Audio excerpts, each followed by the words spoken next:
Breaking news చూస్తున్నారు. ఇరాన్కు చావు దెబ్బ కొట్టింది ఇజ్రాయెల్. కోలుకోలేని ఎదురు దెబ్బ కొట్టింది ఇజ్రాయెల్. అయితే ఇరాన్లో ఉన్న అతిపెద్ద ఏదైతే ఆయిల్కి సంబంధించిన ఒక పెద్ద క్షేత్రం ఉంటుందో ఆ క్షేత్రం పైన ఇజ్రాయెల్ దాడి చేసింది. ఇది ఇరాన్కు కోలుకోలేని ఎదురు దెబ్బ. అయితే ఇరాన్ ఇంకా ఇజ్రాయెల్ మధ్య భీకర యుద్ధం నడుస్తోంది. ఇరు దేశాలు ఒకరిపైన ఒకరు దాడి చేసుకుంటున్నారు. అయితే ఈ దాడిలోని భాగంగా ఇజ్రాయెల్ ఎక్కువగా ఏవైతే అణుస్థావరాలపైన కూడా ఇరాన్లో ఉన్న అణుస్థావరాలపైన దాడి చేస్తూ వస్తుంది.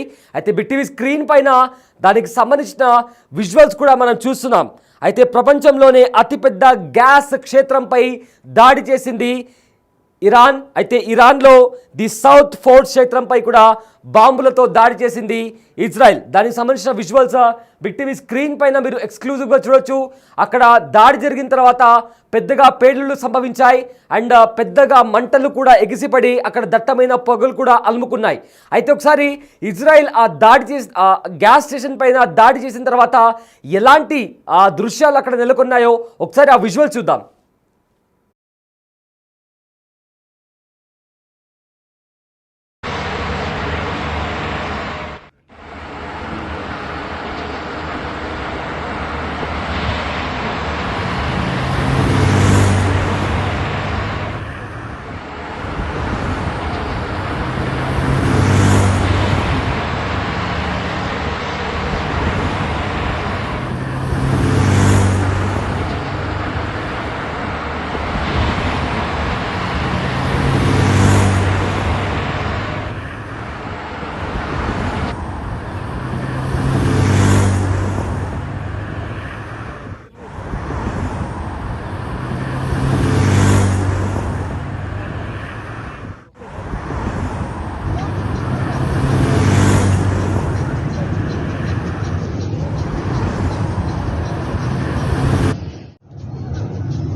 చూసారు కదా ఎలాంటి ఘటనలు అక్కడ, ఎలాంటి సిచ్యువేషన్ అక్కడ నెలకొందో కూడా మనకు చాలా స్పష్టంగా కనిపిస్తోంది.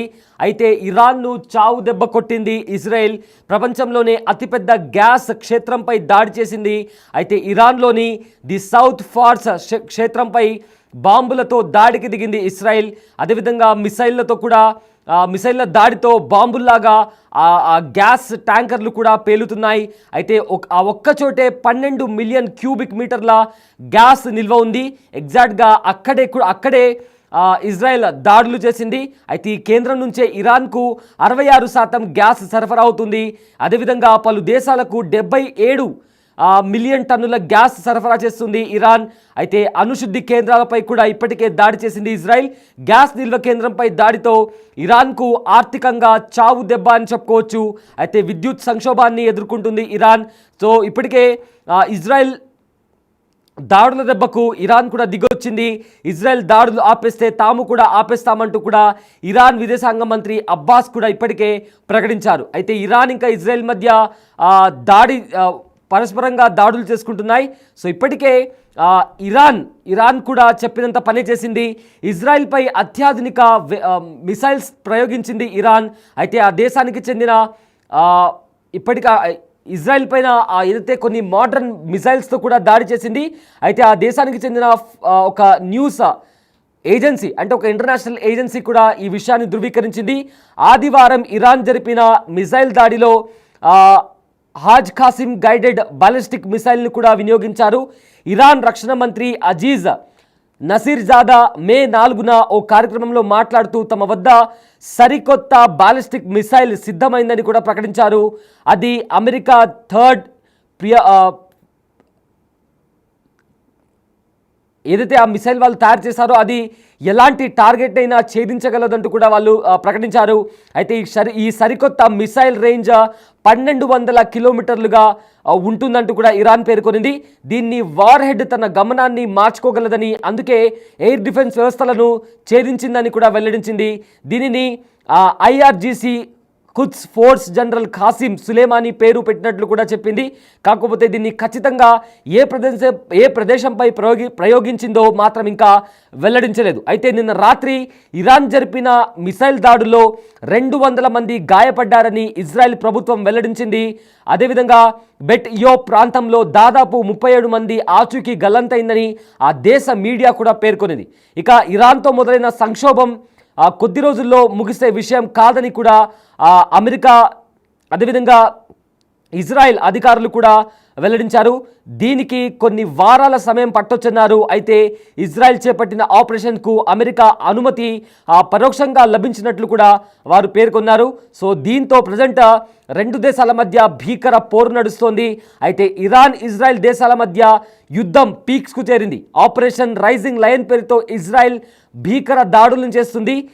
ఇదే క్రమంలో 2 దేశాల మధ్య మిసైళ్లు అదేవిధంగా ఫైటర్ జెట్లు డ్రోన్లతో కూడా దాడులు చేసుకుంటున్నాయి. ఇజ్రాయెల్ బెదిరింపులకు ఏమాత్రం కూడా ఇరాన్ వెనక్కి తగ్గట్లేదు, గట్టిగానే పోరాటం చేస్తుంది. అయితే ఇదే క్రమంలో ఇప్పటికే ఇరాన్ పలు అగ్రదేశాలకు వార్నింగ్ ఇచ్చిన విషయం కూడా తెలిసిందే. ముఖ్యంగా అమెరికా, బ్రిటన్, ఫ్రాన్స్లు ఇజ్రాయెల్కు మద్దతుగా రంగంలోకి దిగితే తీవ్ర పరిణామాలుంటాయని కూడా ఆ దేశ సైనిక స్థావరాలు అదేవిధంగా మిలిటరీ బలగాలను టార్గెట్ చేయాల్సి వస్తుందని ఇరాన్ ఇప్పటికే హెచ్చరించింది. ఇదే క్రమంలో 2 దేశాల మధ్య భీకర దాడులతో మిడిల్ ఈస్ట్లో పెను విధ్వంసం నడుస్తోంది. మరోవైపు ఇరాన్లో ఉన్న న్యూక్లియర్ ప్లాంట్స్ దగ్గర కూడా ఇజ్రాయెల్ భారీ ఎత్తున దాడులు చేస్తుంది. ఇరాన్ సైతం ఇజ్రాయెల్ రాజధానిపై దాడులకు దిగింది. దీంతో పశ్చిమాసియాలో కల్లోలం వల్ల 3వ ప్రపంచ యుద్ధం వస్తుందా అంటూ ప్రపంచవ్యాప్తంగా ఆందోళనలు వినిపిస్తున్నాయి. అయితే ఈ నేపథ్యంలో అమెరికా ప్రెసిడెంట్ డొనాల్డ్ ట్రంప్ ఇరాన్కు మాస్ వార్నింగ్ కూడా ఇచ్చారు. సో ఇరాన్ రక్షణ మంత్రిత్వ శాఖ ప్రధాన కార్యాలయం అదేవిధంగా అణు ప్రాజెక్టుపై ఇజ్రాయెల్ భీకర దాడుల తర్వాత అమెరికా ప్రెసిడెంట్ డొనాల్డ్ ట్రంప్ చేసిన వ్యాఖ్యలు ప్రస్తుతం ప్రాధాన్యత సంతరించుకున్నాయి. డొనాల్డ్ ట్రంప్ మాట్లాడుతూ ఒకవేళ తాము యుద్ధంలో దిగితే వార్ వన్ సైడ్ అవుతుందని ఇరాన్కు హెచ్చరికలు జారీ చేశారు. ఒకవేళ అమెరికాపై ఇరాన్ దాడికి పాల్పడే దుస్సాహసమే చేస్తే చరిత్ర పుటల్లో కని విని ఎరుగని రీతిలో ఇరాన్పై విరుచుకుపడతామని డొనాల్డ్ ట్రంప్ తీవ్ర స్థాయిలో హెచ్చరించారు. ఇరాన్ తమను ఏ విధంగా దాడులు చేయడానికి సాహసం చేసినా కూడా అన్ని రకాలుగా ఎదుర్కొని అమెరికా సాయుధ దళాల సత్తా ఏంటో చూపిస్తామంటూ కూడా ట్రంప్ తన సోషల్ మీడియా ఖాతాలో కూడా పోస్ట్ చేయడం జరిగింది. అయితే ఈ ఘటన ప్రపంచ దేశాలని మరింత కలవరపెట్టేదిగా మారింది. అదేవిధంగా ఇరాన్ ఇజ్రాయెల్ మధ్య తాను సులభంగా ఒప్పందం కుదిర్చి ఈ యుద్ధంకు ముగింపు పలకాలని భావిస్తున్నట్లు కూడా ట్రంప్ పేర్కొన్నారు. మరోవైపు దేశంలో ప్రస్తుతం నెలకొన్న యుద్ధం పరిస్థితుల వల్ల ప్రధాని నేతన్యాహు తమ కుమారుడి పెళ్లిని సైతం వాయిదా వేసుకున్నట్లు ఆ దేశంలోని పలు అంతర్జాతీయ మీడియా కథనాలు కూడా చెప్తున్నాయి.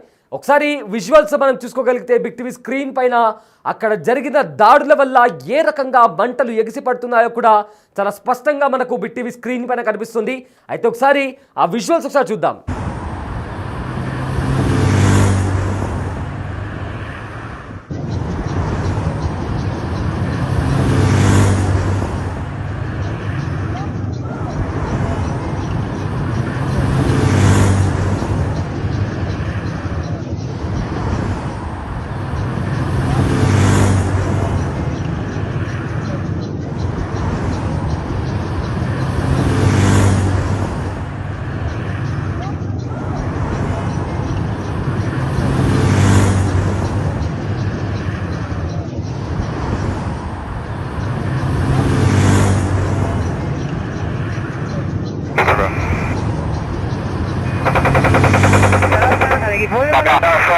Apala. Acá.